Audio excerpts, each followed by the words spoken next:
We have learned so far about the hydrology and hydrogeology of the Indian Point Nuclear Generating Station.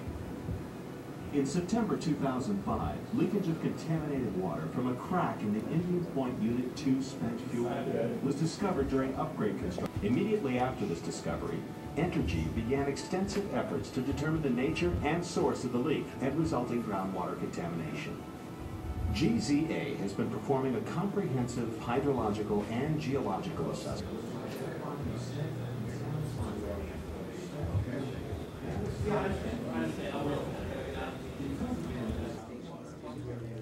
they'll be in as soon as I finish Of the surrounding groundwater, but higher than the surface water region flows downhill towards the site from all sides and through monitoring at over 35 multi-level wells on the site, as well as IPC transformer wells. However,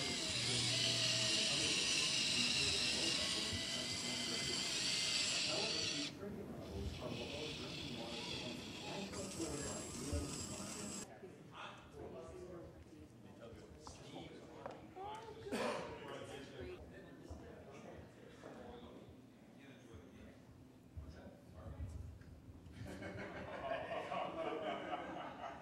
Where the treaty lies. Why are they stored up outside in a Well, eventually they will, but here is once the federal repository.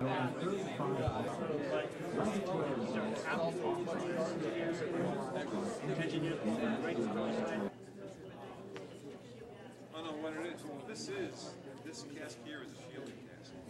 Figure out that project. For corrosion setup. Really? Yeah. Looks like it's been around.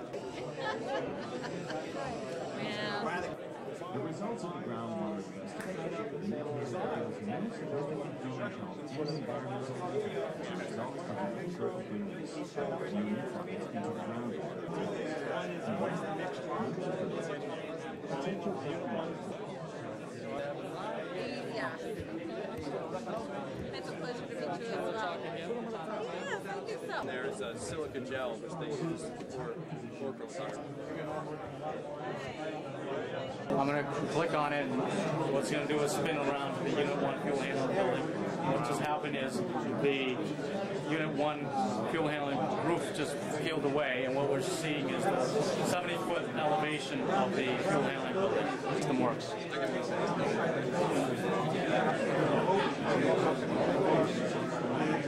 Basically, it takes up water from the spent fuel pool through this pipe right here. It gets, goes through a bunch of valves, and then the pumps takes it up, and goes through an ion exchange vessel within this containment right here. That's an on-site storage container. It's basically a personnel shield, and then it gets discharged back into the pool. So it's a big loop, and basically it turns.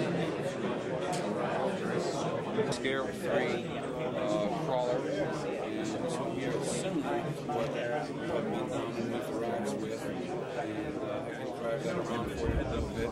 It's basically a 2-track drive system and, with an articulating camera and lights.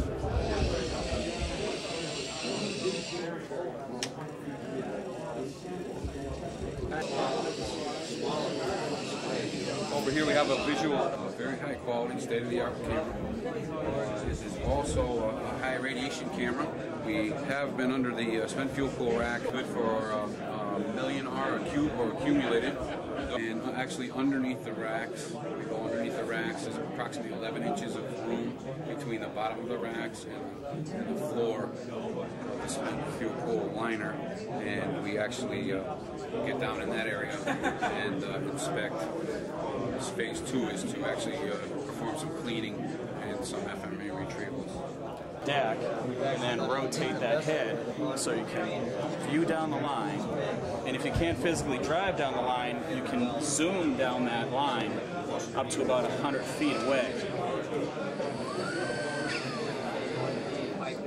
And this machine, believe it or not, is about 80 pounds in weight. So it will pull 1,000 foot of cable into a line. We can drive around elbows, 45s, 90s, and into T's.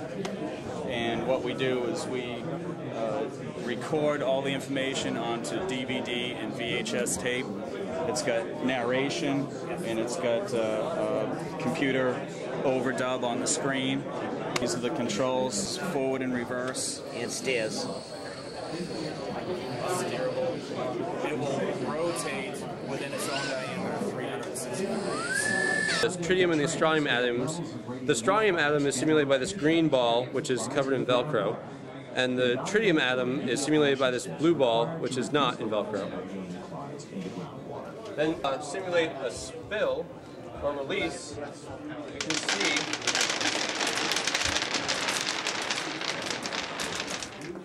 that for the most part, the green strontium atoms get stuck to the rocks, but the tritium atoms go through. There's much higher concentrations of the green atoms up near the top, but as you pour more and more through, the green atoms go all the way down. This display also helps show the difference between tritium and strontium moving through the groundwater. Here we're using two different colored dyes, blue dye to represent tritium, this yellow-green dye to represent strontium. And we've built columns which are filled with sand and silica gel. Now the blue dye goes straight through the column, and you can see the effluent is also blue. However, the green dye gets stuck to the sand and the silica gel inside, and the effluent is clear. So what we're basically trying to do here is find out where the water is in the rock. So we know that groundwater, when it flows in bedrock, is flowing through fracture. See a piece of rock like this, there's not going to be much groundwater in that piece of rock. It's pretty solid. Old healed fractures. You probably can't see it in the video, there's some lines that are filled with white. Those are old fractures that were open when the rock was down a couple of kilometers and there was water running through it a couple hundred degrees Celsius. And they healed up. Calcite and quartz precipitated out.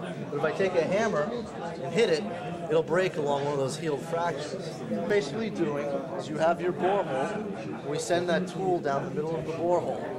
And it images the sides. It's sending out ultrasonic sound waves, bounce off the side of the borehole, and come back.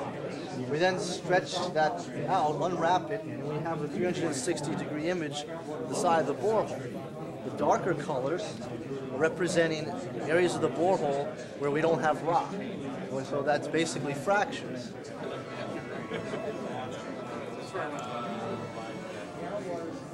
This fracture here is probably a natural fracture, an open fracture where there was water coming through. As you can compare it to something like this, you see how this fits together so nicely. That probably broke during drilling. Well, this one has had some amount of weathering around it. The sides are rounded.